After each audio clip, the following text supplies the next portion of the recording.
The community in Quebec City still reeling after the horrific attack on a mosque that left 6 fathers dead. And now there's disturbing news about racism and xenophobia in Canada. Montreal police reporting a spike in hate incidents just since Sunday's shooting.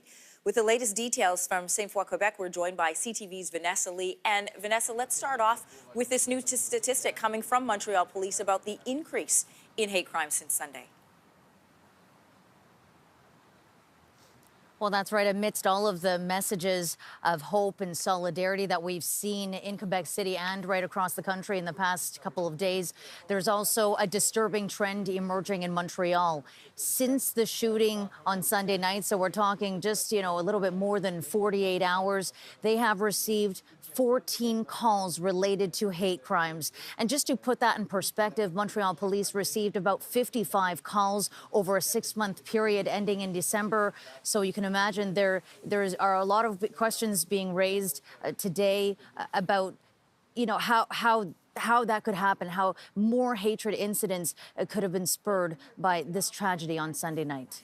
Vanessa, as the investigation continues and the morning does as well, we're learning more about the weapon that was used in this mass murder. What else have we learned? Just to get to the investigation, Anne-Marie, just wanted to point out that police cleared the scene last night. There had been a perimeter set up around the mosque, so we couldn't actually approach the mosque, and they cleared the scene last night. And I just wanted to show you that we are actually right in front of the mosque this morning. We were actually allowed inside of the mosque. Cameras were allowed inside the mosque late last night to give us a glimpse, some first images of the carnage that took place here. I should warn you that the pictures are extremely graphic. There is blood smeared on the wall. There are blood stains on the carpet. You can see the bullet holes in the wall. What's also extremely chilling is you can see the footwear that was left behind in such a rush as the men tried to escape the gunfire that erupted on Sunday night. When we spoke to the Muslim community, there were many Muslim leaders here last night. They say, of course, these images are extremely disturbing, but they say that the mosque has a responsibility to show everyone what happened here and that people need to know what happened here and what has happened to their community. All right, looking ahead to the days ahead, what do we know about funeral details? At this point, funeral dates have not been set. The 6 bodies are still at the coroner's office in Montreal.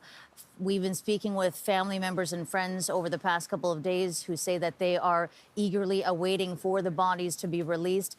And this is such an excruciating time for families.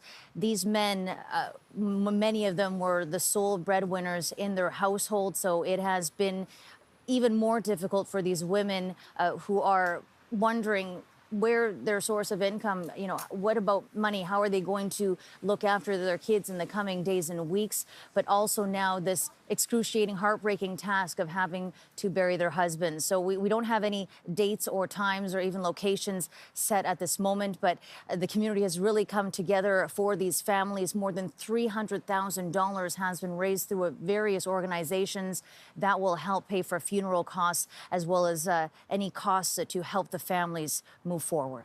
Vanessa, thanks so much for bringing us the latest.